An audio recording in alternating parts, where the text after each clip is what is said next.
cima.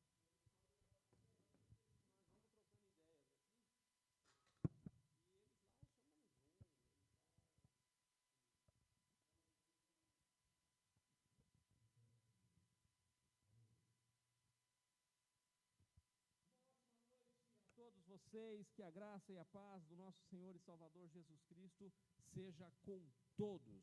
Aleluia, amém. Mais uma vez, sejam todos bem-vindos à Roda dos Esclarecedores aqui da Igreja O Brasil para Cristo, na Vila Jaguara. Eu vou colocar minha máscara para ser politicamente correto. Agora vou precisar de um pouco mais de agudo, tá? De médio agudo, que eu vou fazer com a máscara. Nós passamos sem máscara e eu coloquei a máscara para atrapalhar o som de vocês. Aí, se você pôr um pouquinho de volume, um pouquinho de médio, vai ajudar bastante. Porque, aí, garoto. É o meu também, mesma coisa. Mesmo procedimento. Outro microfone aqui do pastor Eduardo. Vou fazer uma oração para começar esse. Em nome de Jesus, eu te agradeço, Senhor, pela rica oportunidade de estar em tua casa. Eu peço que a tua bênção e o teu cuidado seja conosco essa noite. Mais uma vez, onde vamos falar, Senhor, vamos gastar um tempo da tua palavra, falando ao teu povo de um assunto extremamente pertinente. Eu peço que a tua bênção, tua paz e o teu cuidado, amado Espírito Santo, seja sobre nós e conosco. Em nome de Jesus. Amém. Muito bem-vindo, pastor Eduardo. Essa noite nós resolvemos abordar um tema que é o tema extremamente moderno. Nós estamos falando sobre a Covid-19. O mundo passa por essa crise, né? Por essa assolação que está dizimando milhares e milhares de pessoas. Não é uma situação local, não é uma situação regional, é uma situação global que está afetando a economia mundial, está afetando vidas, emoções. Essa semana eu perdi uma pessoa muito querida, muito próxima a mim, e doeu bastante.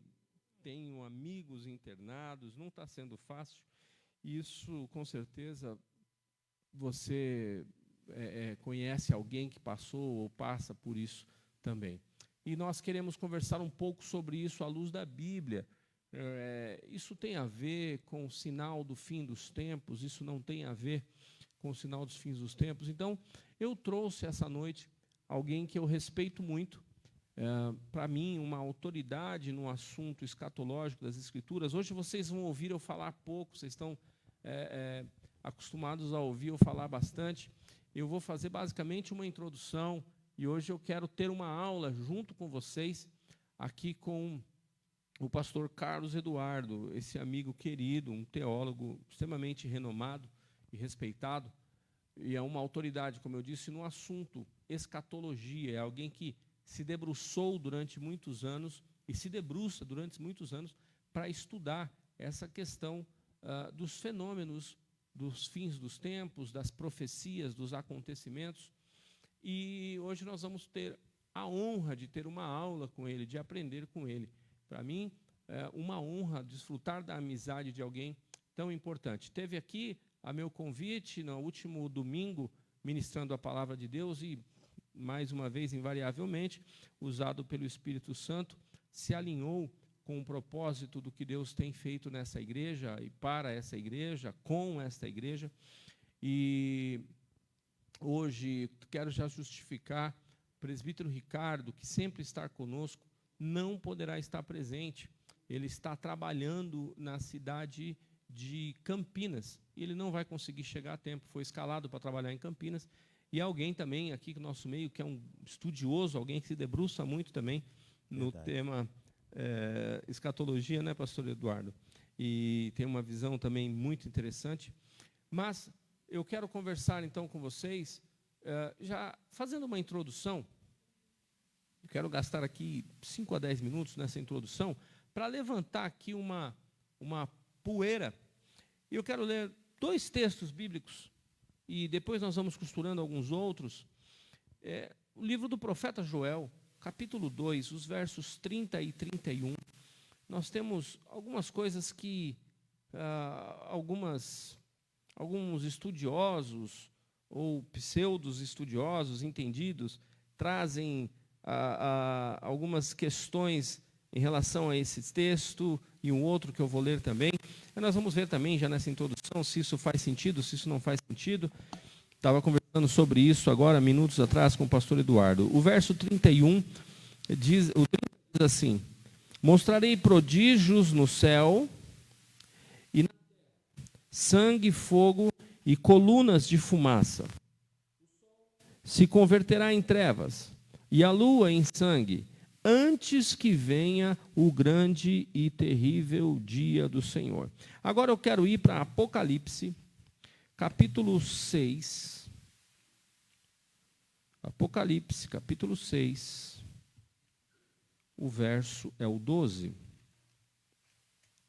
Diz assim: vi quando o Cordeiro abriu o 6º selo, e sobreveio grande terremoto.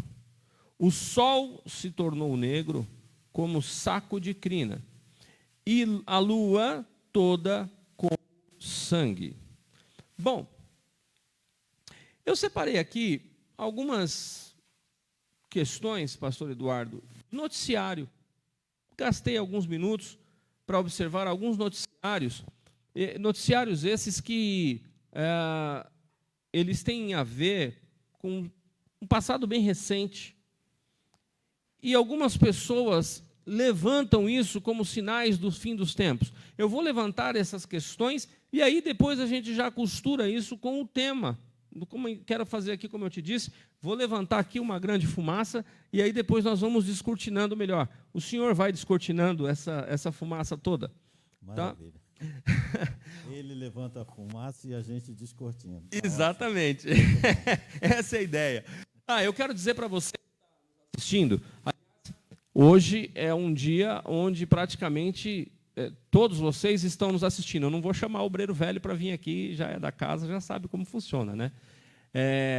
Eu não vou abrir para o pessoal que está aqui perguntar, porque não tem praticamente ninguém aqui. Aqui só tem equipe de trabalho. Nós estamos obedecendo todo o sistema de protocolo aí do governo, né?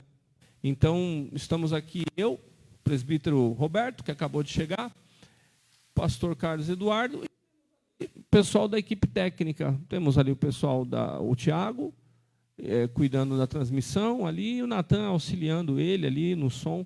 Então, nós estamos em 5 pessoas. Então, praticamente, tudo que nós estamos fazendo aqui é online. Eu quero que você, que está assistindo, sinta-se à vontade. O pessoal da equipe aí, o Tiago, vai estar atento para as perguntas que você aí no Facebook pode fazer. Você pode fazer as perguntas aqui nessa aula e, ao decorrer, a partir pelo menos das 8h30, aí nós já podemos abrir alguma lacuna para interatividade, para resposta. Ok, pastor Eduardo? Amém. Amém. Então, eu quero pegar textos. Boa noite, a paz, presbítero Roberto. Eu quero pegar algumas questões aqui. Por exemplo, em setembro de 2019, nós falávamos sobre isso, houve uma praga de gafanhotos que assolou a África Central, e isso veio parar ao ponto de invadir aqui a América do Sul. Olha, cruzando o continente, uma praga de gafanhotos totalmente anormal. Nós tivemos algumas alterações climáticas, alguns fenômenos que fizeram com que esses gafanhotos saíssem do seu lugar de origem normal, invadissem cidades e cruzassem, o que não é normal, cruzassem continentes e vêm parar aqui na América do Sul. Parece uma coisa normal, mas não é normal, é um tipo de praga. Isso é um sinal? Não é um sinal? Vamos falar. A Austrália, por exemplo, em 2019, eu quero falar de coisas agora de 2 anos para cá, por exemplo, a Austrália teve incêndios florestais sem precedentes.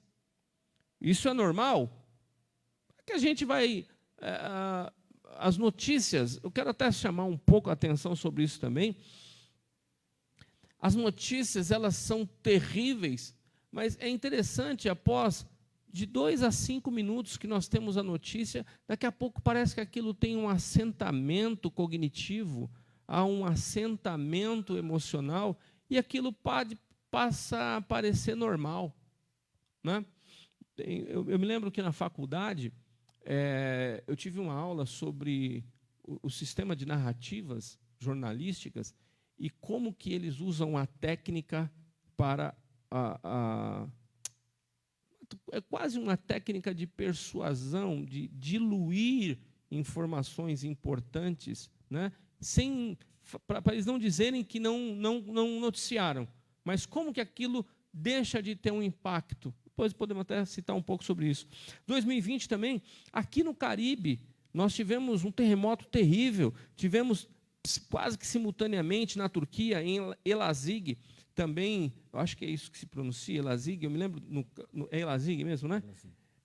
Tivemos um terremoto terrível também. A Bíblia vai falar sobre isso, sobre terremotos e tal. Esses fenômenos são normais? Parece que são normais, mas ao mesmo tempo a gente parece que não é normal, mas se torna normal, pelo já exposto há minutos atrás. Por exemplo, no Canadá, em 2020 também agora, em janeiro do ano passado, teve uma tempestade de neve que foi a mais devastadora, a mais forte em um século.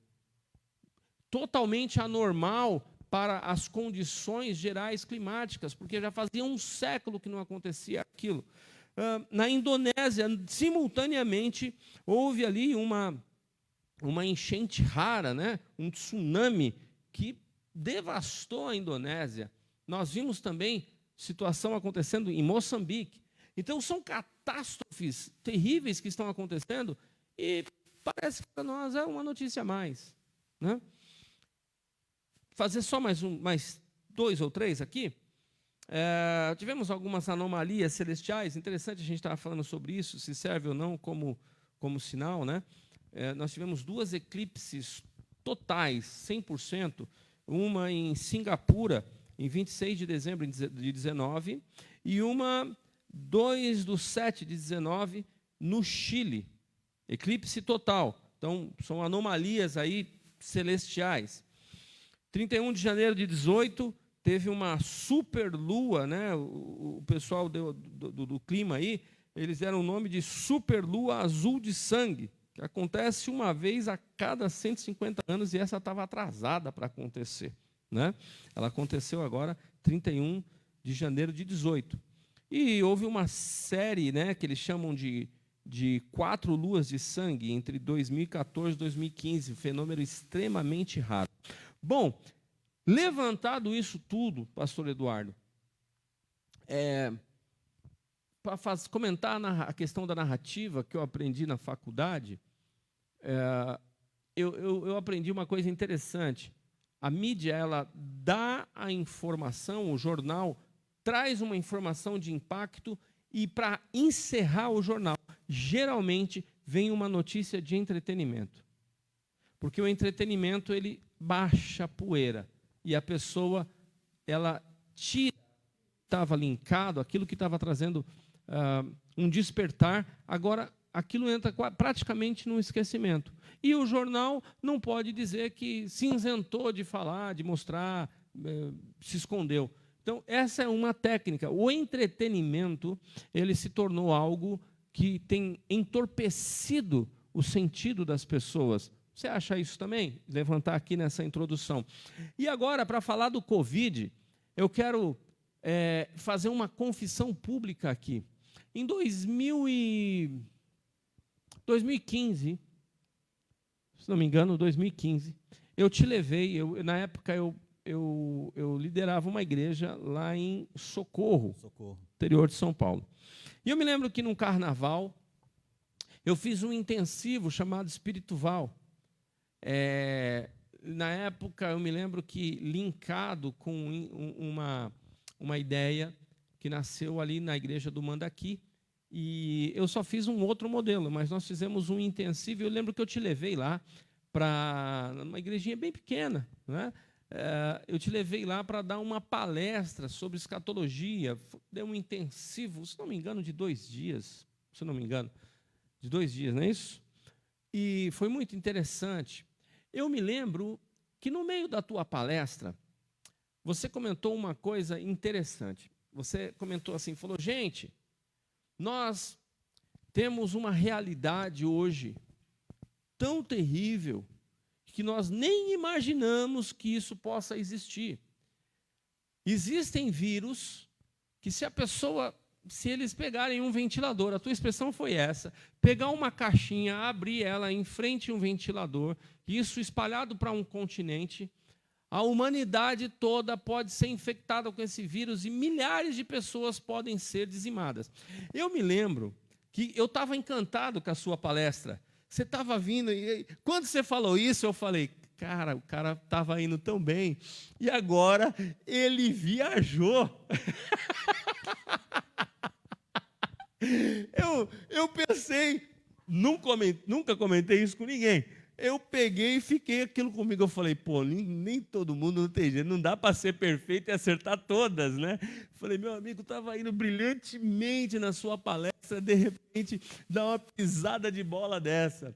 Meu irmão, ano passado, isso aí caiu no esquecimento. Ano passado, quando veio essa coisa do Covid e da forma como que isso se espalhou, imagina um gigante que apareceu assim na minha mente, né? Chamado Carlos Eduardo. Um gigante na minha frente assim, dizendo para mim, eu não te disse? Então eu fico aqui a minha confissão da minha pequenez em relação à cosmovisão que você na época já tinha e eu não tinha essa cosmovisão. A minha visão ela ainda era muito bairrista, uma visão muito pequena, muito apequenada. Existe essa palavra? Apequenada?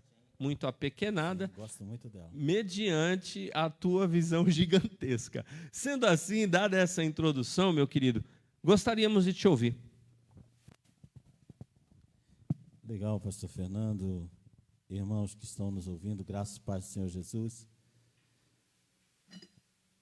A gente vai para as palestras e do lado de cá, do púlpito, a gente, num correr rápido de olhos, cada frase que a gente fala, a gente corre os olhos e a gente vê, às vezes, como se a pessoa tivesse sido tomada por uma surpresa, eu não sabia disso, não tinha pensado, e vê também quando a pessoa fala assim, ele viajou. Mas, irmãos, a gente não fala da gente. Eu não classifico esta fala que o pastor Fernando colocou como profecia ou como intenção de profecia, mas eu a coloco como uma análise pertinente, e é isso que nós buscamos em palestras de quaisquer naturezas. Passar informação que sejam pertinentes àquilo que a Bíblia nos sugeriu. Então, eu digo que quanto maior o aprofundamento na intimidade com a Bíblia, no relacionamento diário com a Bíblia, com o Espírito que inspirou a Bíblia, nós acabamos trabalhando em cima daquilo que a Bíblia sugere e falamos ousadamente estas coisas, porque parece que isso se desenha numa tinta muito frágil e é preciso ter os olhos muito aguçados para ver que aquela linha está ali. Lembro que quando a minha esposa e eu estávamos esperando um filho e fizemos o processo e fomos fazer o exame no aparelhinho famoso, que tem que dar 2 listrinhas no exame de urina, e fizemos aquela aflição, aquela ansiedade, e ela olhou e dentro daquele prazo, daquele tempo, ela olhou e falou assim, Eduardo, só tem uma linha aí. E eu vi, só tinha uma linha. Mas aí os meus olhos aguçaram para a parte inferior daquela linha. E imperceptivelmente, mas havia ali tinha uma coisa ali, não estava limpo. E eu falei para ela, espera, tem uma coisa aqui embaixo. É um desenho de uma linha. E ela falou, não, mas tinha que ter uma linha. Eu falei assim, não, se você não estivesse grávida, não tinha que ter desenho nenhum. E tem um desenho. Você considera que o desenho não é linha, eu considero que onde não está limpo completamente é uma linha. E esperamos mais 5 minutinhos e a linha ficou clara. Então, em teologia, se trabalha com isso. O olhar que calcula menos as informações bíblicas vai dizer não tem nada. O olhar que se deixa conduzir pelas escrituras um pouco mais profundamente vai dizer tem alguma linha. E é esse segundo olhar que nos faz dizer eu penso que vai acontecer isso. Então, eu não tinha estudado nada sobre a questão do vírus em si. Mas a onda de Covid que nós estamos tendo agora, ela não é a primeira que sai da China, e só que as outras, as duas principais, se não me engano, foram contidas. E essa não se quis ou não se conseguiu conter. E nós vamos deixar aí essa linha, né? Não se quis ou não se conseguiu conter dessa vez a pandemia. E gerou essa grande consequência. Literalmente é aquilo que nós dissemos. O vírus foi soprado no ventilador, né? E alcançou, e nós dissemos que morreriam milhares de pessoas, e nós estamos na casa de milhões. Isso faz parte de um conceito bíblico? A Bíblia sugere que assim possa ser? Claro que sim. Você mesmo agora tratou aqui de coisas que a Bíblia parece nos sugerir. Né? Você citou aí fenômenos geofísicos, né? E fenômenos astrofísicos, os fenômenos no Sol, citou o eclipse, citou manchas na Lua. E só não citou as guerras, mas, de fato, todos nós sabemos que elas estão aí. E da peste é justamente do que estamos tratando aqui hoje. Então, a primeira consideração é: eu preciso tratar todas as questões bíblicas, especialmente escatologia, do modo mais complexo possível.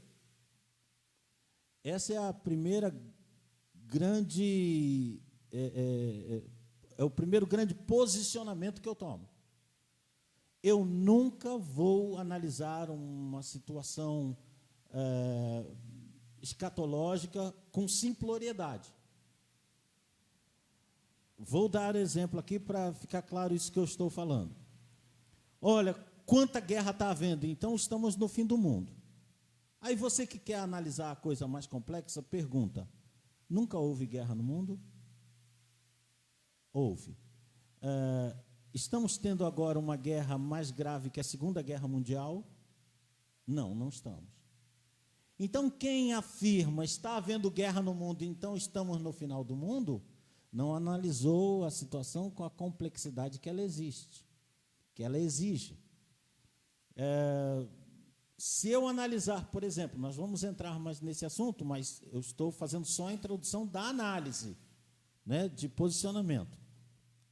A peste negra ou peste bubônica matou praticamente 1/3 da população do mundo, metade da população de N cidades na Europa.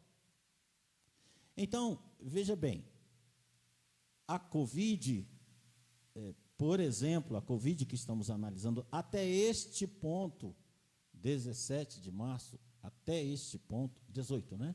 18 de março, até este ponto, ela nem entrou na escala de peste bubônica, ela está abaixo de outras escalas, ela está abaixo de escala de AIDS, ela está abaixo de escala de câncer, ela está abaixo de escala de pneumonia, de tuberculose, ela está muito lá embaixo. Não significa que ela não possa crescer.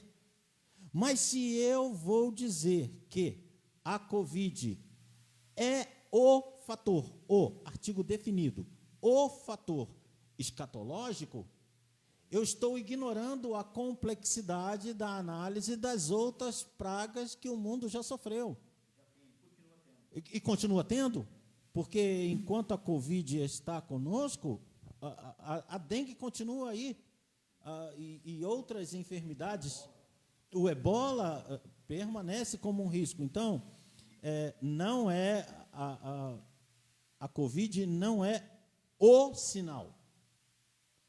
Nós temos que analisar complexamente e perceber que o mundo já passou momentos de peste mais graves do que este, e digo isso, repito, até 18 de março. De repente, uma quarta onda, nós estamos aí aproximadamente em 3 ondas, 2 ou 3 ondas de mutação desse vírus.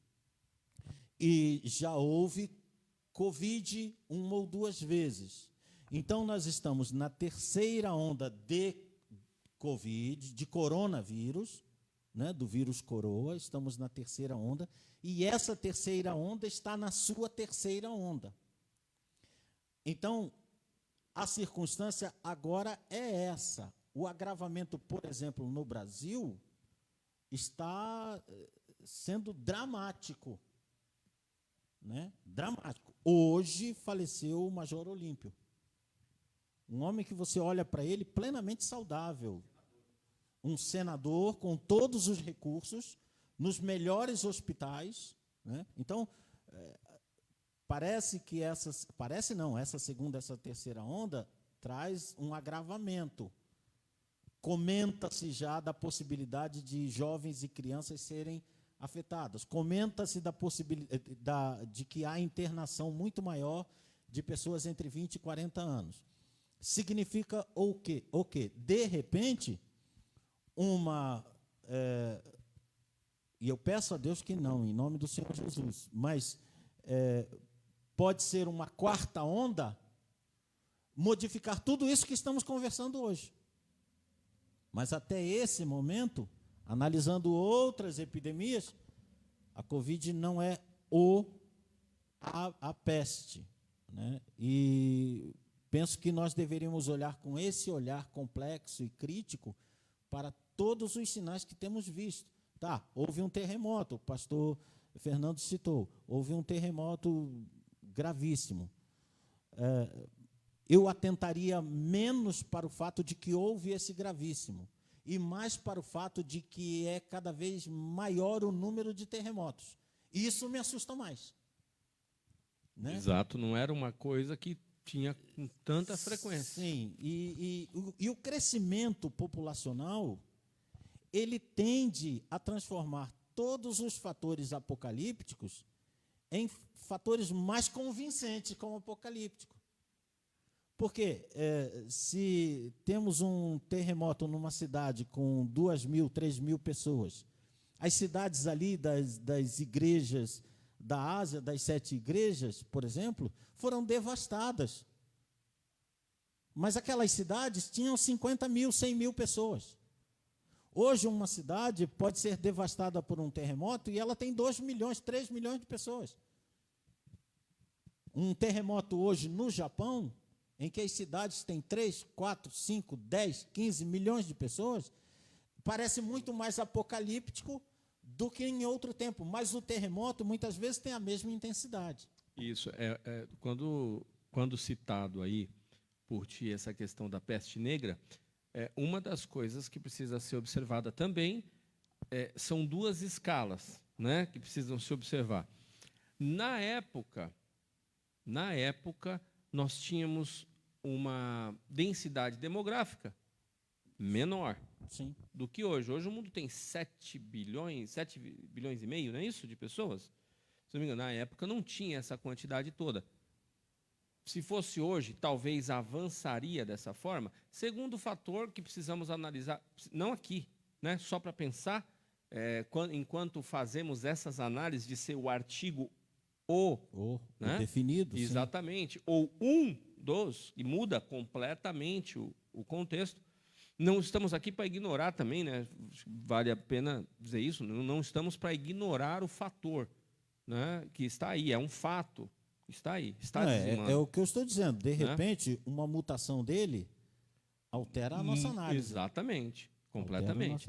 E aí também tem um fator tempo em que do aparecimento da peste bubônica, né, a peste negra, até a descoberta do seu problema, que é uma questão da penicilina.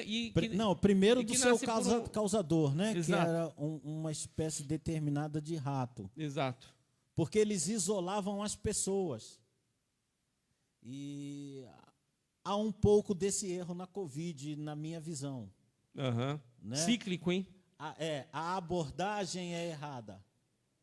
Na peste negra, chegavam as pessoas na Europa em navios de lugares contaminados e eles colocavam as pessoas em quarentena. Mas os navios chegavam com os ratos, com o porão cheio de ratos, e a peste bubônica, que não estava nas pessoas, estava nos ratos. Então, as pessoas eram proibidas de entrar, mas os ratos não eram proibidos. Eles tinham o seu green card e entravam. Então, a abordagem errônea, nós estamos aí com um problema de gestão. Simples, desculpa até te cortar, não, mas tranquilo. Só para esclarecer, nós estamos com um problema de gestão, né? Um país cheio de gestores com problema de gestão. E que problema de gestão, hein? Então, trabalhamos com o seguinte, eu trabalhei 30 anos em secretaria, em divisão de procura e compras da aeronáutica. Então, eu trabalhei com gestores a vida inteira, os 30 anos a vida inteira. Então, o gestor, ele se prepara para o pior. Ele enxerga o pior quadro. Então, no que seria a peste bubônica, um navio, ele nem chega no porto. A minha armada barra ele lá em alto mar. Seria uma prevenção exagerada, mas a história do mundo tem nos mostrado que as prevenções exageradas são a salvação da humanidade. Fato. As prevenções exageradas são a salvação da humanidade. Então, barra o navio lá em alto mar. E vamos analisar aí se vocês vão ser permitidos entrar. Se vocês virão em barcos, desce nos barcos e vem a remo até a terra, né? Então, alguma prevenção. O que nós fizemos no nosso caso? Qual foi o nosso barco que não deu certo, o nosso navio que não deu certo? Nós tínhamos relativamente pequeno número de infectados e hospitais de campanha com possibilidade de receber 2.000 pessoas. Então, dissemos nós, os gestores, não tem tanta gente. Custa caro manter o hospital, não vamos manter. Fecha esse negócio. Fechou o negócio. 3 meses depois que fechou o negócio, houve uma outra onda. E essa onda veio agressiva. E o hospital de campanha, que leva 3 meses para ser construído, tinha sido construído 2 meses atrás. Então, naquela época da peste negra, houve um enfoque equivocado da enfermidade. O ponto é sempre esse. E dessa vez, nós precisamos não ter o enfoque errado. Ser gestores no sentido da palavra. Gestores são previsores e provisores. Ele prevê e provê. Esse é o lema do gestor. E nós estamos agora com pessoas sendo recebidas em ambulância, medicadas na rua, medicadas em casa, e isso é um fator de agravamento, porque quanto mais a enfermidade se espalha, mais risco há de uma nova onda, uma nova mutação. Mas isso ainda não é, repito, o sinal apocalíptico. Um eclipse de Sol total sempre existiu enquanto a Terra girou em torno do Sol com a sua Lua. Sempre houve. A Lua de sangue, ela foi anunciada lá por por Miller, lá na Charles Miller, né? Lá na, e agora eu viajei no nome dele. Vou ficar só com Miller. Mas ela foi anunciada lá no pré-adventismo. Uma lua de sangue foi anunciada lá. Agora nós temos uma lua de sangue aqui. Então, esses fatores que sugerem ser os apocalípticos, sempre aconteceu. Para eu encerrar minha fala nesse ponto, eu diria assim: eu me preocupo mais, com o que Jesus chama de dores de parto, que é o fator crescente, 10 terremotos num ano, 50 terremotos num ano, 100 terremotos num ano. A dor de parto é esta, né? Aumento de contração, de intensidade de contração. A contração cada vez mais forte, mais dolorida na mulher, num espaço de tempo cada vez menor. Então, num ano, 10 terremotos, 20 terremotos, 50 terremotos, 100 terremotos.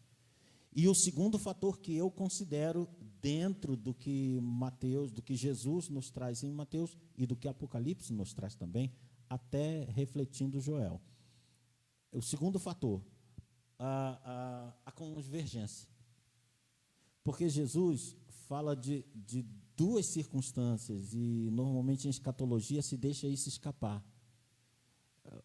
O vírus, o coronavírus, não é o fator apocalíptico, mas quantas outras enfermidades nós tivemos nesses últimos 5 anos? Esse é um fator. De 5 anos para trás, nós tivemos nos 20 anos anteriores um certo aparecimento de doenças. De 10 anos, 5 anos para cá, nós tivemos mais do que nos 20 anos anteriores a esse. Esse fator de cada vez maior número, juntando com o fator convergência. O que seria convergência? A praga de gafanhotos, que infelizmente ocorre ao norte da África, ali países tão pobres, ainda tem a sua semeadura devastada, a sua plantação devastada.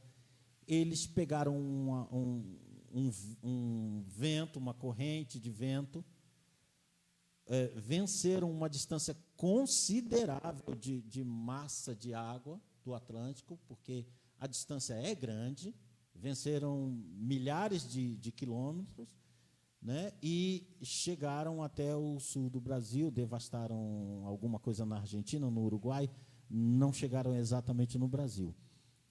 Isso, junto com o Covid, junto com a dengue, junto com o Zika, junto com a chikungunya, junto com a H1N1, junto com o Ebola, junto com desavenças entre esquerda e direita, praticamente em toda a Europa, praticamente em toda a América Latina, junto com o apetite gigante da China em conquistar o mundo, junto com uma União Soviética cada vez mais aliada dos árabes, junto com Israel sendo reconhecido já por umas 10 nações, aceito por umas 10 nações que lhe eram adversárias e estão fazendo pacto com Israel.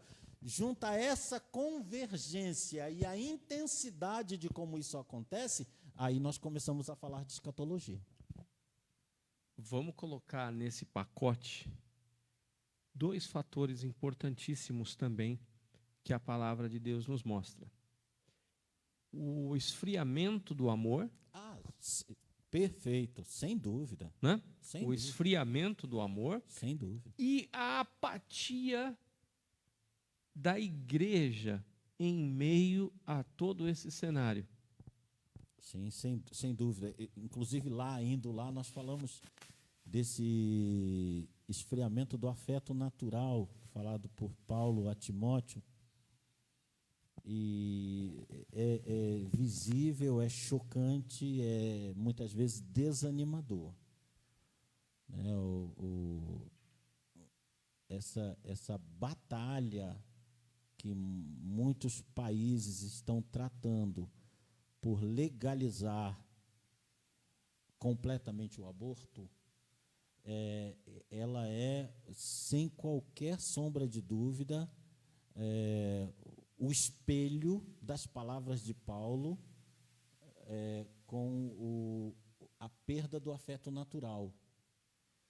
Porque não é José, não é Joana que à força vai tentar tirar um filho do ventre de uma mãe. É essa mãe que procura José e Joana para tirar o filho do seu ventre. É o esfriamento dela. Alguém vai dizer, e isso me choca nos debates, não, nós queremos a legalização do aborto. Não, você não quer a legalização do aborto, você quer... É sempre a questão da complexidade. Nós não podemos ser simplórios, simplistas. Não, a mulher está lutando pela legalização do aborto, porque é pela vida dela, porque ela é indefesa, porque a sociedade é machista. Espere. Vamos tomar como base dessa análise o Brasil. O Brasil tem aborto legalizado? Tem, ele não tem a totalidade, a completude do aborto legalizado, mas ele tem o aborto legalizado. Quando a mulher é ferida, quando a mulher é atacada, quando a mulher é estuprada, a lei faculta. Quando o filho representa perigo para a vida da mãe, a lei faculta. Então, há casos em que a lei faculta, e esses casos são justamente os de fragilidade da mulher.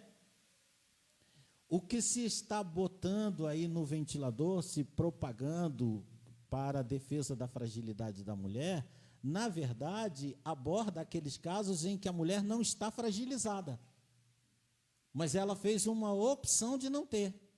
Porque nos casos em que ela está fragilizada, a lei prevê e lhe favorece.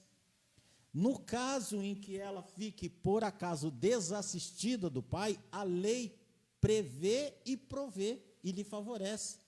A lei manda prender o pai ausente, o pai que foge das suas responsabilidades. Então, na verdade, o que a gente tem é uma luta para que o aborto se torne uma coisa corriqueira. Ou seja, o que tecnicamente é uma lei para o aborto absoluto. Porque a lei do aborto existe, os casos previstos na lei existem, estão lá na lei. O Brasil não é um país que proíbe o aborto. Ele é um país que só permite o aborto nos casos de fragilização da mãe, né? E essa luta não para aí, porque o país que consegue o aborto quer chegar na condição do Canadá. O Canadá, as leis do Canadá propiciaram um entendimento de que não se pode negar à mãe em nenhum estágio da gravidez que ela aborte. Não há lei, diz o Supremo do Canadá, não há lei que a proíba de abortar em qualquer fase. Então, na prática, isso significa que se uma mãe canadense quiser abortar o seu filho com 9 meses de gestação, ela pode, não há nada na lei que a proíba. Então, está se correndo atrás do aborto. No Brasil tentou-se, agora na Argentina se conseguiu o aborto até 3 meses de idade. Ora, um feto de 3 meses de idade está formado. Então, o que se quer? Né? Quer-se chegar a 3 meses para depois se chegar a 6, para depois se chegar à liberdade. Então, também nos preocupa muito a imoralidade. Ser moral no mundo de hoje é quase ser um extraterrestre. Você pronunciar frases morais, isso é indecente. Isso não convém à mulher, isso não convém ao homem. A pessoa já te olha como se estivesse olhando para um cachorro com cabeça de leão. Eu passei por isso hoje. conversando com um jovem, ali na faixa dos 19, 20 anos de idade, quando eu falei alguma coisa básica, como 1 mais 1 é 2, no sentido moral, ético, entendi. A frase que veio para mim, você está falando dessa história de ética, moral, como se eu fosse o cachorro com cabeça de elefante. E ética e moral fossem, no caso, algo que você foi ali no cesto de lixo e pegou lá dentro. Exato. Está assim. Os Está valores assim. estão trocados. Então, nesse pacote, nós observamos o fator final dos tempos. O que eu penso, não sei o que você pensa sobre isso, é que essa questão do Covid, ela traz alguns agravantes em relação às outras doenças que nós já aqui citadas, H1N1, Ebola e tantas outras. A questão é que acho que nunca vimos essa questão de cruzar, porque o mundo é globalizado em todos os sentidos, de cruzar tão rápido fronteiras e tão rápido ver a economia global ser alterada, setores como essa questão de cercear o seu ir e vir, setores aí de turismo, o próprio trabalho mudou o jeito de se trabalhar. Hoje você nunca se viu crescer tanto a questão do home office, né? Hoje nunca se viu, por exemplo, Sim, no Brasil e no mundo, você comprar as coisas sem ter que sair de casa. Então, você trabalha de casa você levanta a sua renda, de casa mesmo você faz suas compras, chega na porta da tua casa e tudo mais. E o mais interessante, eu conversava hoje com a minha esposa, ainda assim, você não está isento de contrair o vírus, porque você não sabe quem trouxe, que tipo, se a mão que colocou naquele produto estava infectada ou não, e isso pode ainda assim também ser transmissível a partir daí. Então, acho que isso causa essa onda de medo, de terror, você ter espaços públicos não podendo ser frequentados, essa questão da não locomoção e dessa mexida com o bolso e o sustento de muita gente, eu penso que essa seja uma questão que grita. O que você pensa disso? olha, é o que eu falei da gestão.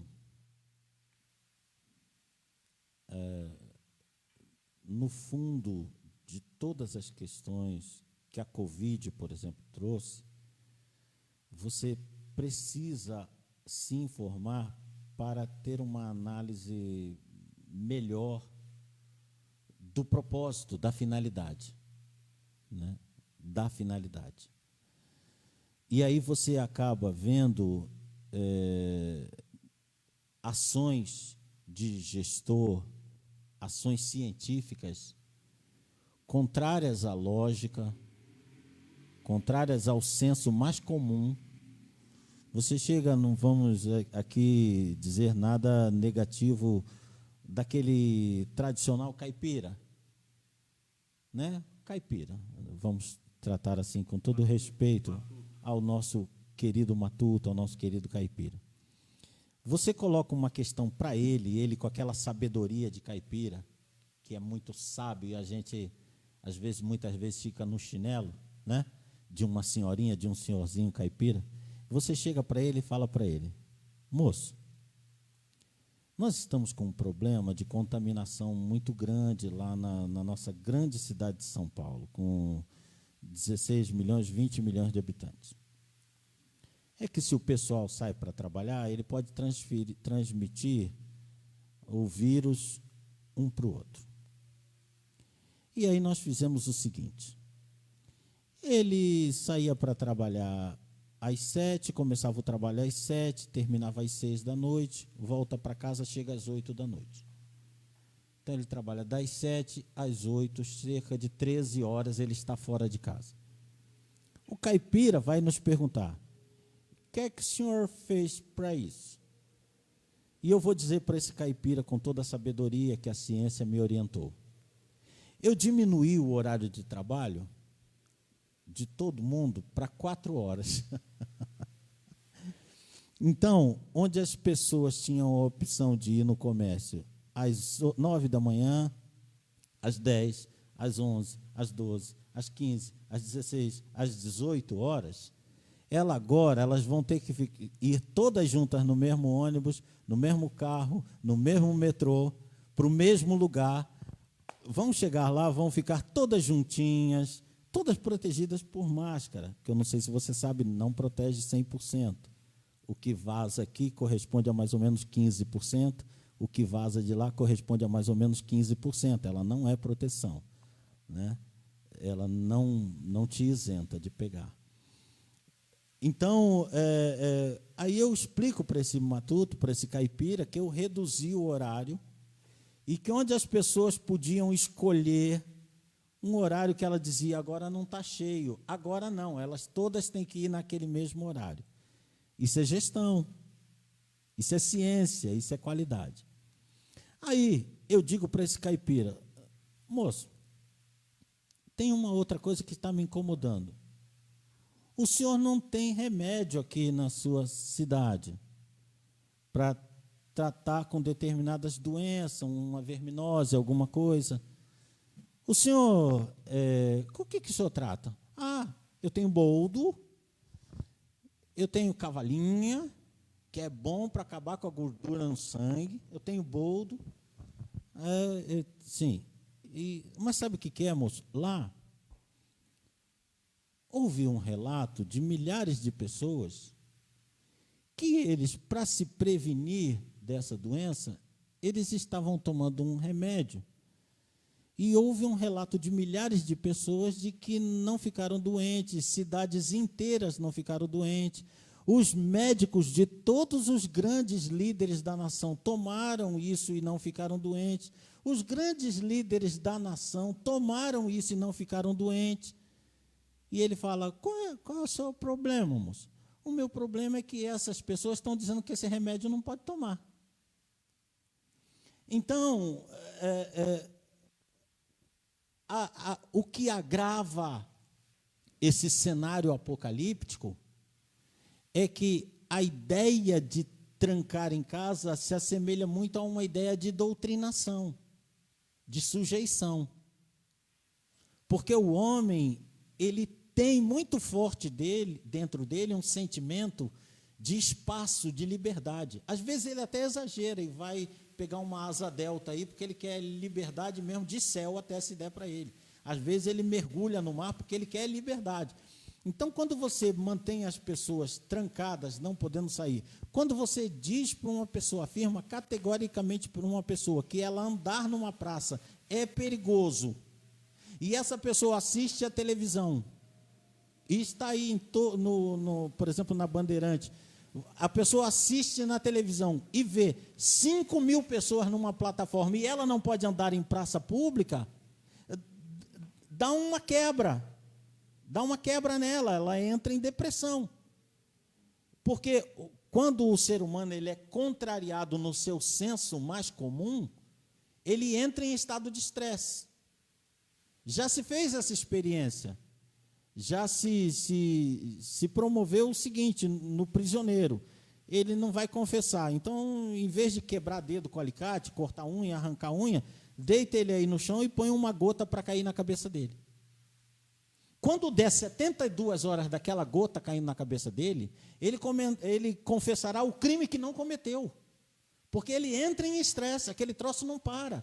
Ele tenta mexer a cabeça e aquele troço não para. Então, quando a gente pensa que o direcionamento para minimizar vai numa direção e a maioria das decisões vai em outra direção, a gente entra em estresse. Em estado de estresse, o ser humano é passível de adoecer. A resistência dele cai. Você quer que uma população seja mais resistente a determinado vírus? Primeira providência, não estresse essa população. Porque o estresse me faz pegar gripe, o estresse me faz pegar gastrite, o O estresse me faz pegar úlcera. Ele mexe com a imunidade. Ele mexe com a Ele imunidade, baixa ele a detona a imunidade. Você, Então, inclusive, só sim. deixa eu te interromper, é uma das causas, né, é um dos gatilhos do mal do século, da doença do século. A pessoa ela entra em estresse, do estresse ela cai para a depressão, da depressão ela vai para síndrome do pânico, que aí é a lona. Mas o primeiro gatilho é o estresse. Sim, né? sim. Então, você chega no médico tal, vai fazer, poxa, você está com estresse, cai cabelo, e vai tendo uma série, vai dando psoríase e assim por diante. Sim. Qual a causa? Estresse. Pega, vai dormir mais, vai relaxar, isso vai melhorar o seu sistema de anticorpos, sua imunidade aumenta. Isso é muito importante, isso que você está falando. Sim, se eu pudesse dizer 3 coisas para as pessoas que estão nos vendo, eu diria, querido, em nome de Jesus, desestressa. Conversa com a esposa, conversa com o filho, brinca, assiste algo engraçado, assiste algo edificante, assiste a pregação de uma palavra, ouve um louvor. Houve um louvor porque Davi, ele foi chamado exclusivamente para tocar uma bendita de uma harpa, e quando ele tocava, a doença psicossomática, mais os estresses, mais o demônio que estava na vida de Saul saía. Então o toque da harpa manda embora estresse, doença psicossomática, demônio, manda tudo. Então, há pessoas que estão assistindo um noticiário emendado no outro. Isso vai baixar sua imunidade. Para a Covid e para o que mais acontecer, eu lhe diria, em nome do Senhor Jesus, diminui o noticiário. Você já está informado o suficiente. Diminui. Número 2, todas as vezes que possível, saia ao ar livre para caminhar. As pessoas não se trombam na rua. As pessoas não se acumulam na rua. Elas se acumulam no mercado, elas se acumulam no ônibus, elas se acumulam no trem, elas se acumulam nos hospitais. Elas não se acumulam na rua. O ser humano precisa ver coisas. O ser humano precisa entrar em contato com novidades. Saia de casa em nome de Jesus. Põe a sua máscara direitinho. Pega o seu gel, eu ando com a garrafinha de gel, saia de casa, vá ver coisas na rua. Em terceiro lugar, se você não acredita que profilaxia com acompanhamento médico, se você não acredita que ela ajuda, quero lhe dizer que não atrapalha. Então, eu prefiro investir no que não atrapalha do que desconfiar do que penso que não ajuda. Porque se lá na frente ficar comprovado que o que não atrapalha ajudava, para quem acreditou será bom. E para quem não acreditou poderá ser fatal. Então, eu não estou defendendo aqui nem o uso desamparado, desaconselhado do médico. Acabei de ler agora de uma querida amiga que ela postou, fez uma reportagem, uma pessoa médica disse, olha, desse jeito eu vou ter que tratar do seu fígado, porque você está tomando um comprimido de ivermectina atrás do outro. Não, não é isso que estamos dizendo. Estamos dizendo, sob orientação médica, se um médico prescrever, na condição que você esteja, que ele possa prescrever um tratamento preventivo ou paliativo, você vai escolher, sendo que não tomar dentro do parâmetro médico, não tomar aquela quantidade que um ser humano suporta, não acrescenta nada. E tomar tem sido registrado por um número muito grande como sendo um fator positivo. às vezes até o fator definitivo. Há cidades, há prefeitos de cidade dizendo que fez o tratamento precoce e ele não tem morte na cidade dele. Então, não estou defendendo aqui nem o uso indevido, nem que estou dizendo que isso é 100% comprovado. Mas estou dizendo para você que eu, por exemplo, eu hoje vindo da cardiologista, eu estou com um problema sério no coração. É num vaso menor, mas ele é bastante sério. Então, eu vou tomar o remédio que a médica me orientou até um outro procedimento médico. Mas eu vou tomar chá de cavalinha. Porque lá o nosso caipira toma o chá de cavalinha. Pastor Eduardo, mas você está tomando o AS, você está tomando o losartana, porque você vai tomar o cavalinha. Querido, porque ele não faz mal. Ele não faz mal. E o caipira vive até 90, E o caipira vive 95 até anos. 95 anos, Vai querido. bem pra caramba, né? Então, esse programa também é, além de a gente focar na parte escatológica, para aliviar seu coração, querido. Porque até o final desse ano, essa questão, em nome de Jesus, estará encaminhada ou resolvida. Mas você precisa, dentro desse momento de maior dificuldade, de maior estresse, escapar do estresse. Tá? E eu estou orando a Deus, pastor, para que o principal fator que está me cortando o coração, o desemprego é muito grande, a fome é muito grande. Se você tem condição financeira, em nome do Senhor Jesus, ajude alguém com cesta básica, ajude alguém. Se a sua igreja junta a cesta básica, participe. Queridos, eu estou vendo criança e mais criança de 10 anos de idade na rua pedindo qualquer coisinha. Eu estou vendo pessoas de roupa social, de terno, vendendo bala, porque ele tem que levar alguma coisa para a família dele. O nosso governo adotou uma linha de gestão. Essa gestão vai matar muita gente de fome. Em nome do Senhor Jesus, ajude alguém. Você tem algo a mais? Ajude alguém, porque é um momento em que muitas famílias estão sem ter o que comer.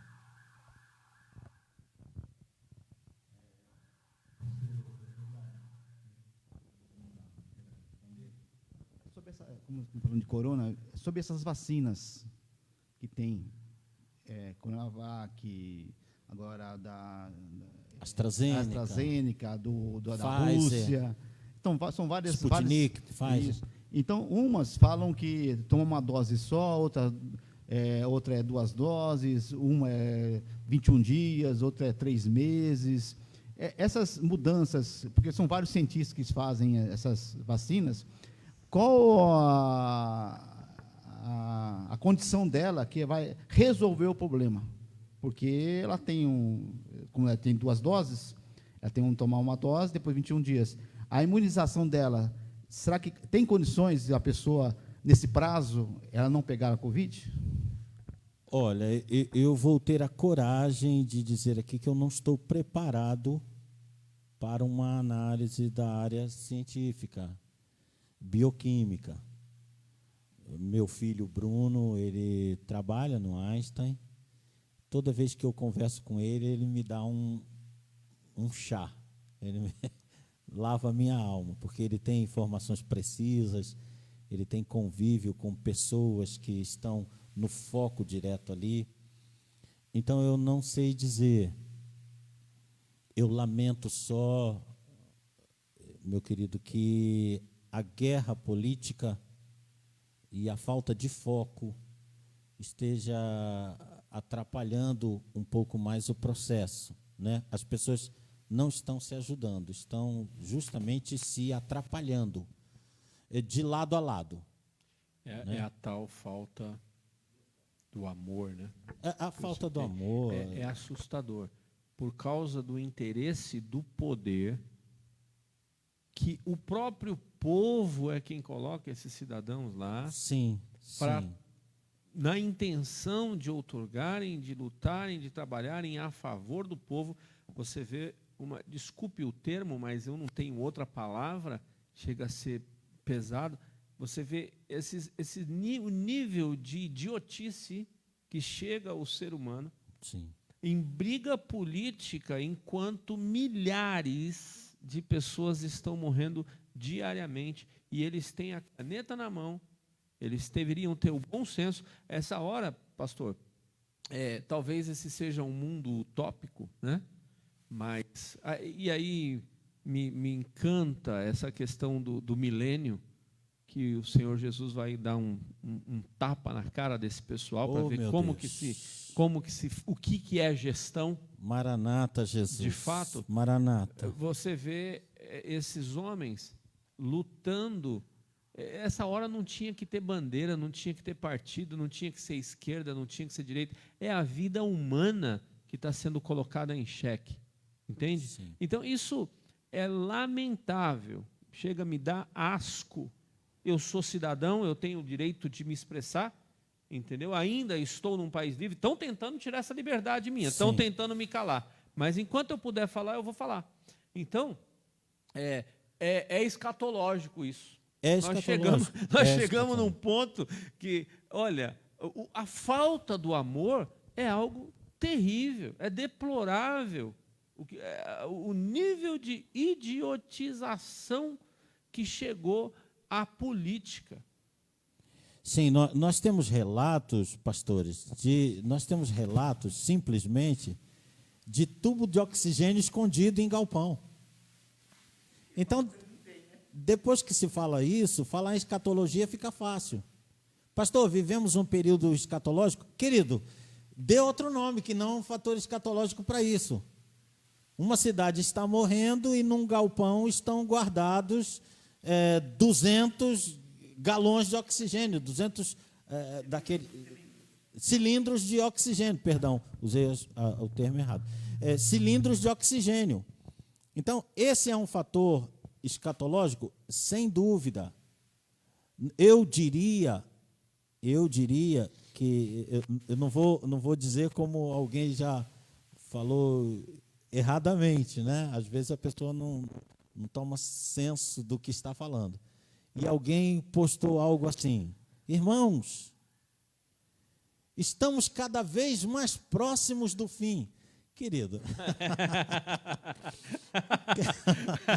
Eu estou mais perto da morte hoje do que ontem, ora. Querido, pleonasmo. Se o fim é para lá e todos caminhamos naquela direção, penso que se nenhum meteoro cair na Terra, ainda assim, estamos nos aproximando do fim. Eu não diria isso que essa pessoa postou, com todo respeito, mas ficou muito engraçadinho. Irmãos, estamos caminhando para o fim. Sim, querido, penso que sim. Eu gostaria de caminhar para o começo, porque provavelmente caminhando para o começo eu ficaria mais novo. Tenho 60, de repente eu me pegaria parando numa padaria. O que o senhor está fazendo? Estou caminhando para o começo. O senhor é um garoto de 20 anos, e eu me surpreenderia. Estamos caminhando para o fim. Mas, o trágico do fim. Aí faz toda a diferença. Sim, a parte trágica do fim.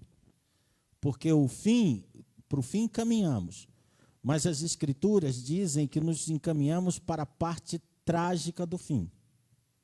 E eu quero lhe dizer, escatologicamente, sobre a questão escatológica, escatologicamente falando, que a parte trágica do fim tem duas etapas. Está nas Escrituras. Tem duas etapas. A etapa de juízo, propriamente dito, e puro, sem mistura, sem açúcar, sem água. É a parte final. Mas antes dela tem uma parte trágica. Então nós temos a parte trágica, que é a escatologia de princípio das dores, entrando mesmo em dores, e temos a parte trágica de juízos. o que toda a igreja cristã sempre debateu é quando se dá essa divisão de juízo puro, né? Não permissão do mal de Deus. Porque Deus, numa parte trágica do fim, Deus permite o mal. E numa parte mais trágica, ele envia o mal. Manda descer o mal, que é um degrau mais abaixo.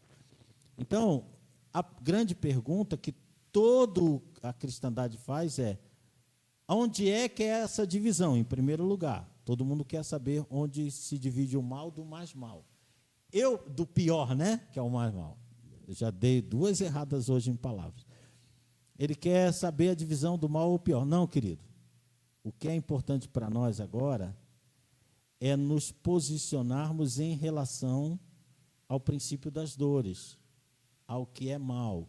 E nesse sentido, pelo que eu tenho visto nas Escrituras, pela questão de dor de parto e convergência de todos os fatores, penso que estamos já beirando essa primeira fase. Beirando a primeira fase. Porque não há nenhum outro indicativo senão este. Não se queixe do outro, do hoje, porque o horizonte tem mais nuvem negra do que temos aqui agora sob as nossas cabeças. Então, quando eu projeto, e a Bíblia nos manda projetar, Jesus nos manda projetar, em Mateus no capítulo 24, em Lucas no capítulo 21, ele nos manda projetar. E essa projeção vai bater lá no sol escurecer e a lua ficar vermelha. Vai bater lá. O pastor citou Joel 2, 30 a 31, citou depois Apocalipse 6, e eu citaria também Mateus 24, 29. Jesus coloca o mesmo céu escurecendo e a mesma lua tingindo. Só que Jesus coloca esse fenômeno lá em Mateus 24, 29, ele coloca como sendo imediatamente anterior à vinda dele.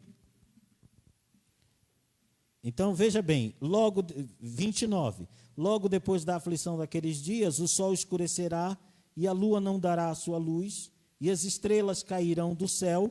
É um acrescimento, é um acréscimo, né? É um aumento, um acréscimo, porque lá nós tínhamos o sol escurecer e a lua ficar vermelha. Lá em Apocalipse, na passagem que fala disso, fala também dos 2 fenômenos. O fenômeno das estrelas vai ser citado separado. Mas aqui Jesus junta os 3. Ou seja, não vamos tornar simplório. O sol escurecer, a lua se tornar vermelha e as estrelas caírem, podem ser 3 fenômenos num mesmo momento, podem ser fenômenos sequenciais um ao outro, e podem ser situações sequenciais com intervalo entre eles. Porque em profecia bíblica, o intervalo é muito usado. Então, ele diz que as potências do céu serão abaladas. Então, ele fala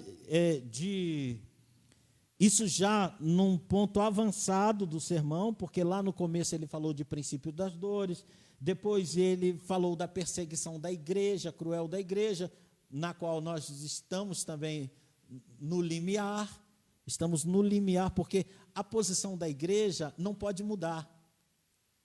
A igreja está amarrada ao Senhor Jesus Cristo. A moral de Jesus não muda, então a nossa não pode mudar. Quem muda, a igreja que muda de moral, mudou de Senhor. Então a igreja está amarrada, literalmente, amarrada a Jesus.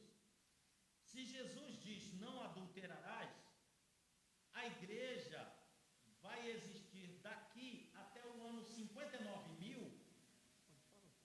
O meu microfone parou. A igreja vai existir daqui até o ano 59.000,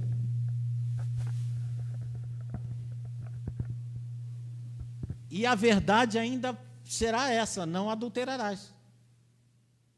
Né? A verdade de Jesus. A verdade de Jesus sobre a vida permanecerá essa: não matarás, etc, etc, etc. Então, o mundo cada vez mais vai quebrando esses conceitos de Cristo. Conceitos de Cristo, conceitos cristãos. O mundo vai quebrando. E a igreja não pode contemporizar como a igreja tem feito. Recentemente, nós vimos uma contemporização que a gente ficou sem saber que posição tomar. É a posição do microfone aqui, né? A gente ficou, por causa do retorno, né? Está muito alto. A gente ficou sem saber que posição tomar. Porque um dos nossos representantes, já que é pastor e ministra numa igreja tradicional, disse que a Bíblia e sua interpretação, ambos, tinham que ser revisados. Ele vai justamente na contramão disso que eu estou falando. Eu estou amarrado à Bíblia, querido. A Bíblia falou não, eu digo não. Mas, rapaz, chegará um tempo em que você vai dizer não e vão cortar a sua cabeça. Eu estou amarrado. Paulo ficou amarrado e perdeu a cabeça. Pedro ficou amarrado e foi pendurado de cabeça para baixo. Jesus foi crucificado. Jesus foi crucificado porque ele não podia negociar a si mesmo. Olha, vamos fazer o seguinte, fariseus, eu tenho essa versão de Jesus que eu sou, é para os meus seguidores, mas me poupa aí da cruz que eu vou dar uma versão light para vocês. Assim, se você der o dízimo, eu já quebro tudo que você faz. Não, Jesus disse, raça de víboras, mas nós vamos te crucificar, mas a verdade que eu prego não vai mudar. A igreja tem uma verdade que não vai mudar. Então, Jesus está prevendo princípio de dores, perseguição grave da igreja, e só então os sinais no sol, na lua e na terra. A princípio, se eu analisar, fizer a análise linear, né, porque nem sempre podemos analisar, temos que ir sempre o mais profundo que pudermos, mas se eu fizer a análise linear de Mateus 24, vem o princípio das dores, vem a perseguição grave da igreja como um todo, não é da igreja na Rússia, não é da igreja na China, não é da igreja no Paquistão, é da igreja no todo, e a igreja caminha por isso.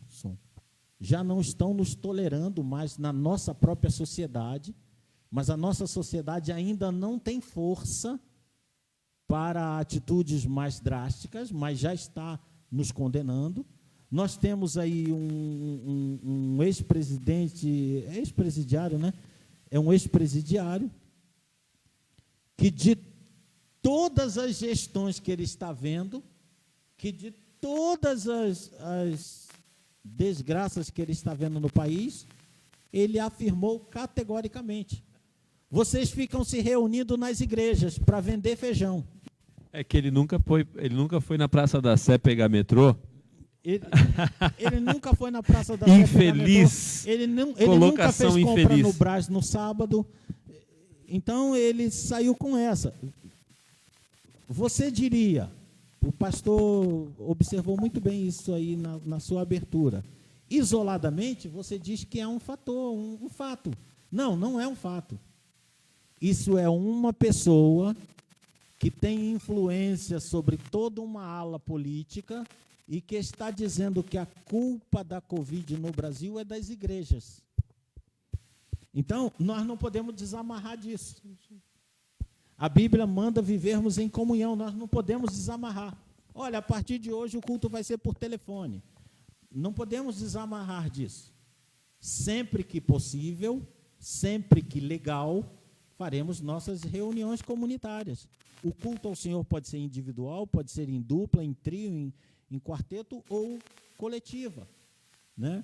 Então, a seguir disso, vem o sinal astrofísico e depois o sinal dele, do Filho do Homem vindo no céu. Na visão de Jesus, é isso. Em que parte nós estamos?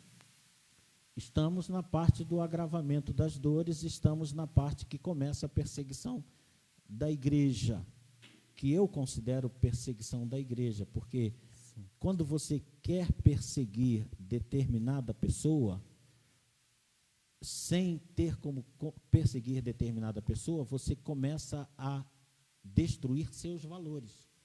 Se eu destruo os valores de uma pessoa, eu atingi a pessoa sem tocar nela. Você tenta desmoralizar Sim. para fazer com que a voz daquela pessoa seja enfraquecida. É o que eles estão tentando fazer.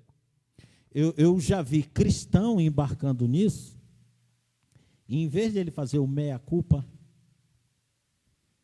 ele afirma nas postagens, pastores com muitos seguidores.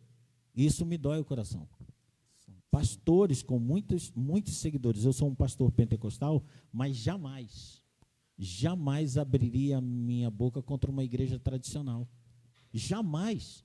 Porque eu estaria indo contra o próprio Jesus. Eu estaria indo contra a própria palavra. Quem quer ser pentecostal seja, quem quer ser tradicionalista seja, mas siga o Senhor, siga as Escrituras, dentro do que você entende que ela esteja lhe ensinando. Então, um pastor de uma igreja tradicional, que tem um público grande, já fez inúmeras afirmações sobre os pentecostais. Num momento desse em que a igreja já tem um posicionamento difícil em relação à sociedade, e um pastor, primeiro, ele ofendeu a igreja, dizendo que os pentecostais deveriam voltar para os seus chiqueiros. Depois ele disse, cadê os milagres da igreja pentecostal? Ora, se eu cobro os milagres de uma igreja e esses milagres estão previstos na Escritura, eu deveria primeiro cobrar cadê os milagres na minha vida, para depois cobrar na vida de outrem. Então, nós vemos que esse é um fator também escatológico. Porque, veja bem,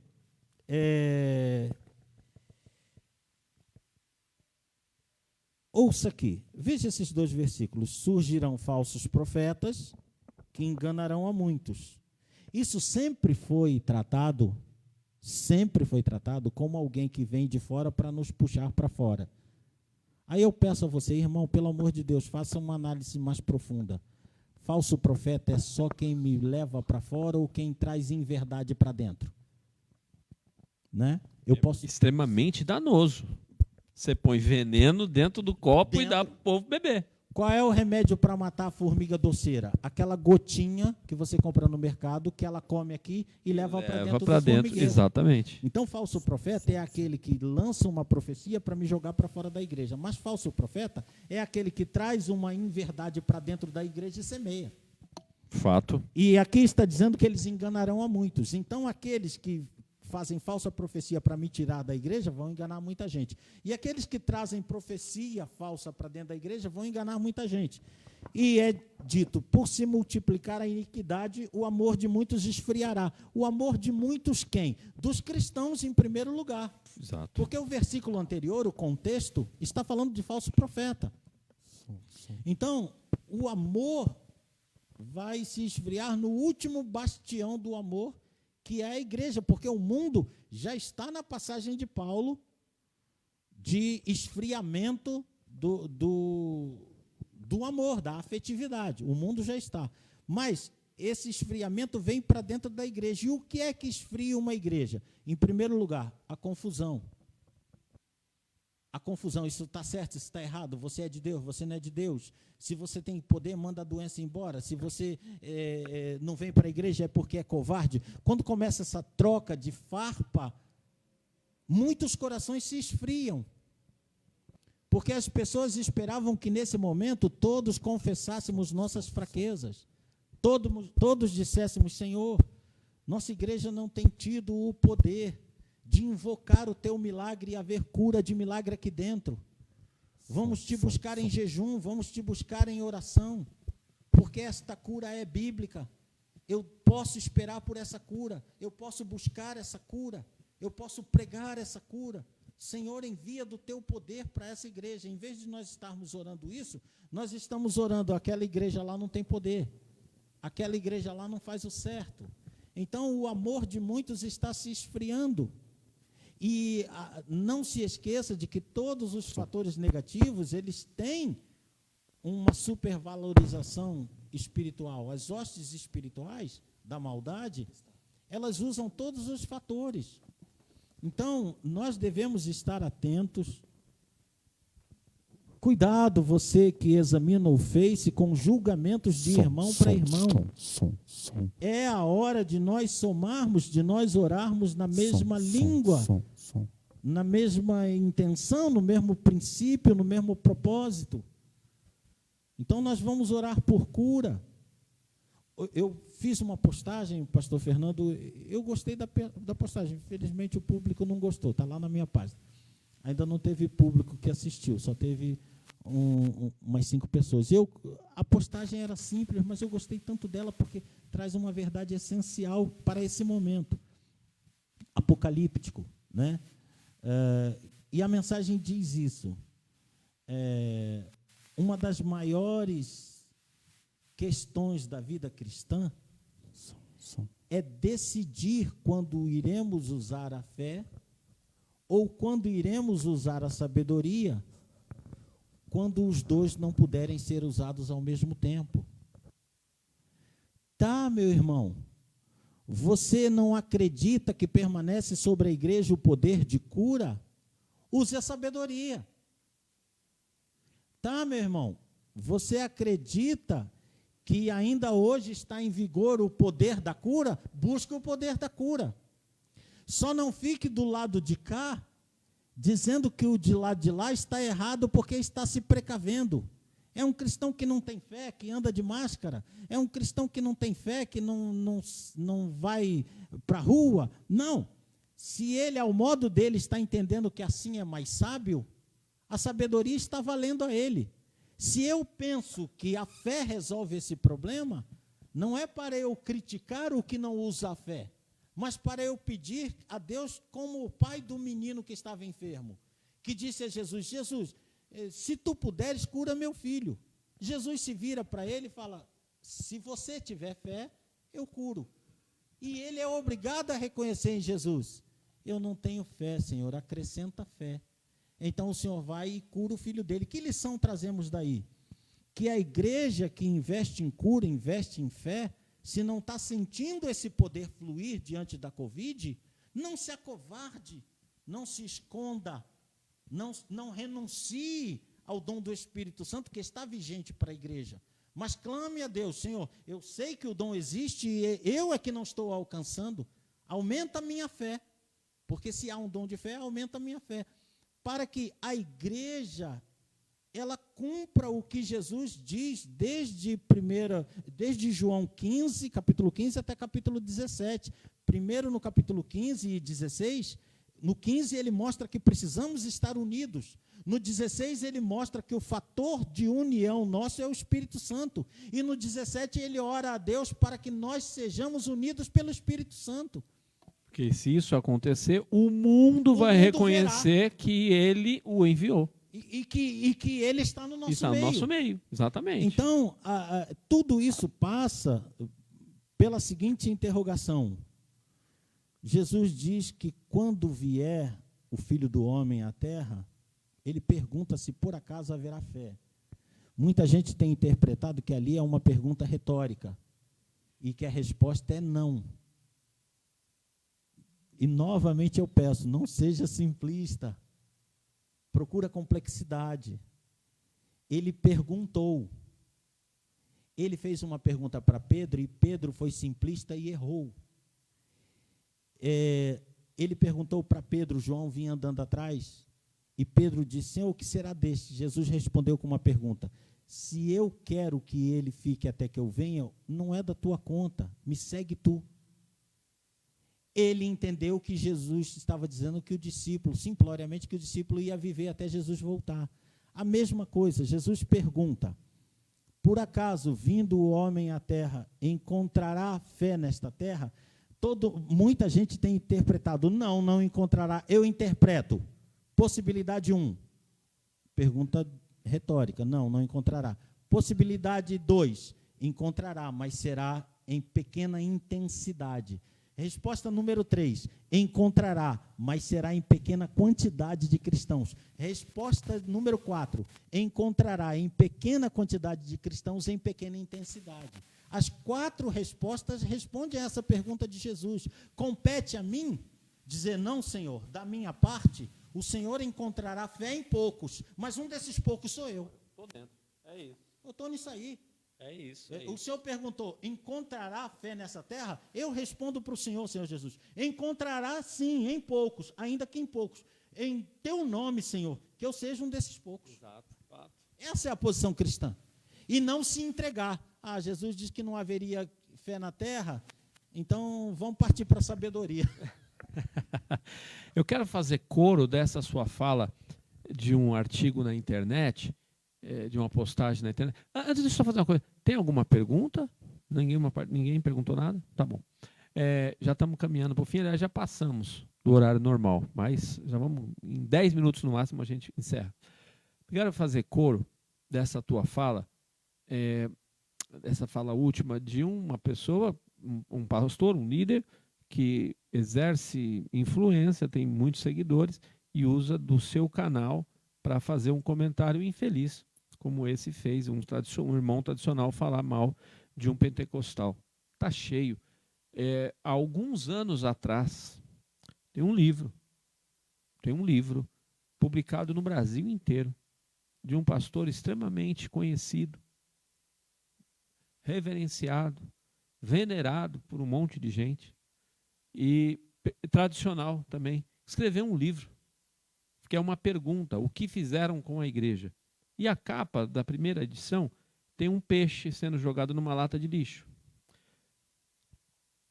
Muito do que está ali faz sentido. A crítica, ela faz sentido. Eu até acredito, pastor Eduardo, que nós temos que olhar para dentro e nós temos que trabalhar para arrumar a casa. Eu acredito que a casa tem que ser arrumada por nós que estamos dentro. Nós temos que militar para que haja essa melhoria. O que acontece, o que eu vejo... Parou aqui o microfone? Parou? O que eu vejo é... O que eu vejo é o seguinte. Agora, você fazer uma crítica danosa e você, por exemplo, no meio do livro, você atribuir o que está acontecendo ao pentecostalismo, eu vejo isso como uma falácia, um equívoco muito grande. E é o que acontece. As citações nesse livro, um livro muito famoso, isso incita contra os pentecostais. Não podemos esquecer a importância, aí vem essa questão da sabedoria, do equilíbrio, da coerência.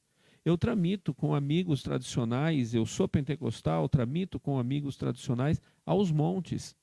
E assim, eu não tiro a importância de tantas coisas que eu tenho a aprender com esses irmãos que somam no reino e tudo mais.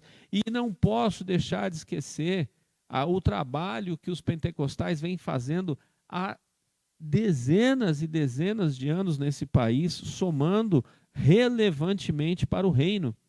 Então eu penso que as ideias, a forma, o olhar de um complementa o outro. O que nós temos que fazer é usar a inteligência, a sabedoria, usar de forma equilibrada o nosso cognitivo e nos somarmos para o que é mais importante, fazer Cristo conhecido entre as nações.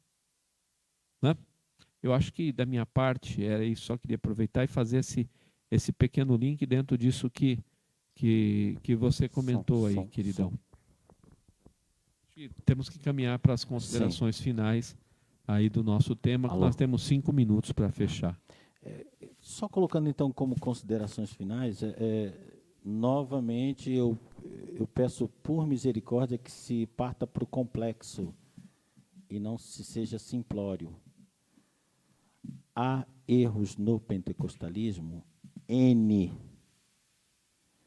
O problema é generalizar N. Generalizar N. acompanhe a vida de alguém para poder proferir conceitos sobre esse alguém. Acompanhe ministério para proferir opinião sobre esse ministério.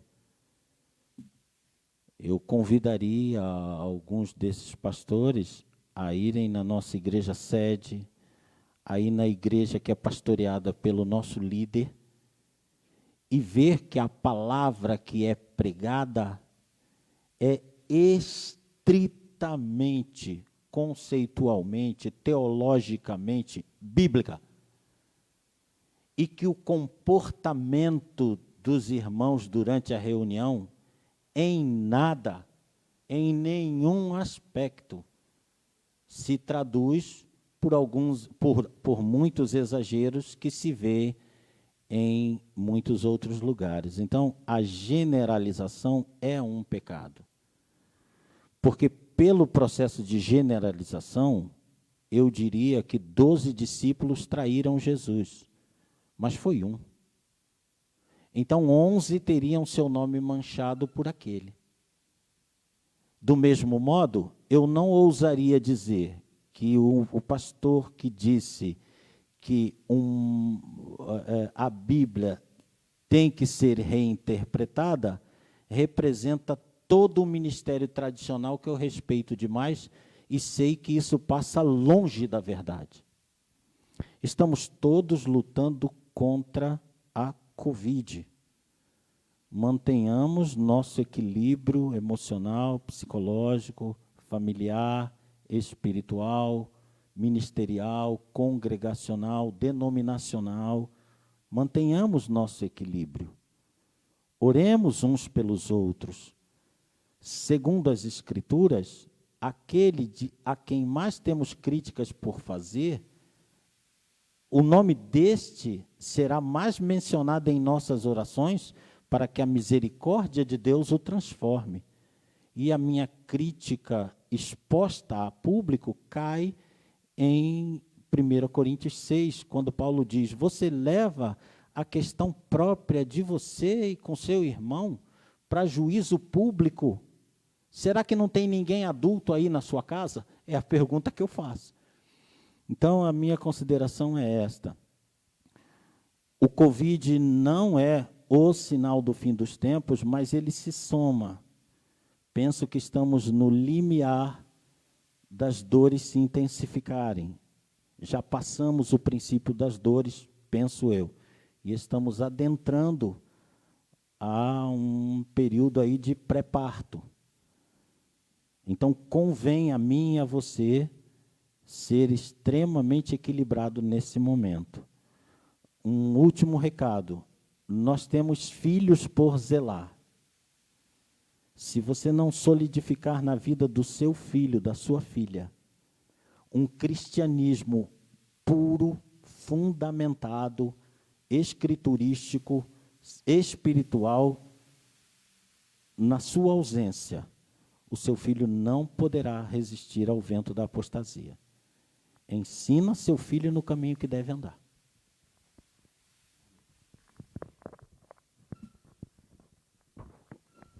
Irmãos, nós aprendemos nesta noite, mesmo que as horas avançando tudo, mas aprendemos nesse banquete como é maravilhoso nós termos a Bíblia como nossa referência, como nosso norte para nós dirigirmos, mesmo diante de tantas situações difíceis.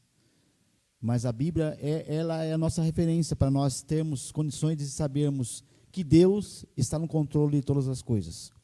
Mesmo permitindo tudo isso que está acontecendo, a igreja foi colocada aqui como um farol para mostrar que Jesus Cristo é a solução, que Jesus Cristo é o ponto de partida, porque nossa vida não consiste mesmo de se for 70, 80, a nossa vida aqui é uma vida passageira, a eternidade que nos importa. E nós, como nós vivemos aqui, temos que mostrar para as pessoas que estão lá fora, que somos pessoas como como Paulo e a igreja primitiva mostrava para o povo que estava vindo, conhecendo os cristãos, como verdadeiros cristos, mostrando para eles que Cristo estava vivendo através deles. Então, eu quero agradecer essa oportunidade, esse banquete. É muito prazeroso ter a presença do pastor Carlos aqui no nosso meio, a vida do pastor Fernando. E você que participou, esteja ouvindo outra vez essa live em casa, com mais calma, com mais tranquilidade. E você que também assistiu e viu que não tinha muitas pessoas participando, esteja falando sobre essa live, porque é muito importante nós alimentarmos, remoermos, ruminarmos, porque assim nós nos alimentaremos e veremos quanto Deus falou através da palavra da vida do pastor. Amém.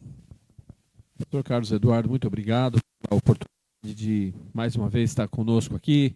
Deixou a esposa, filho, deixou o aconchego do lar e veio aqui mais uma vez servir a Igreja de Cristo. Obrigado, presbítero Roberto, que nos assistiu. Que Deus abençoe sua vida, que você tenha aí toda uma tranquilidade em Cristo Jesus. Os dias são maus, questões...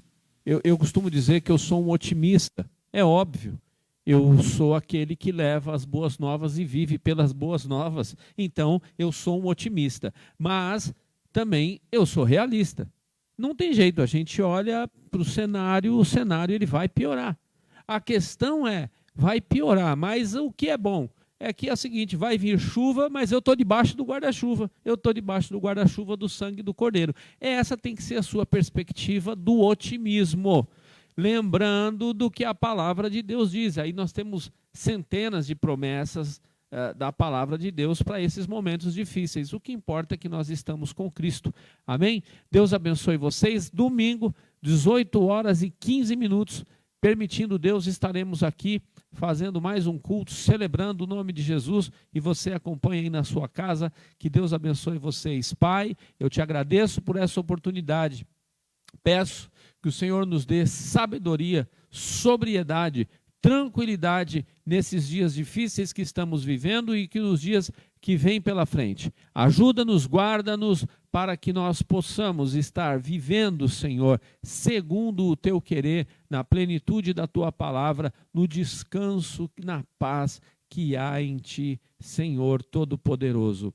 Amém e graças a Deus. Uma ótima noite, Deus abençoe todos vocês.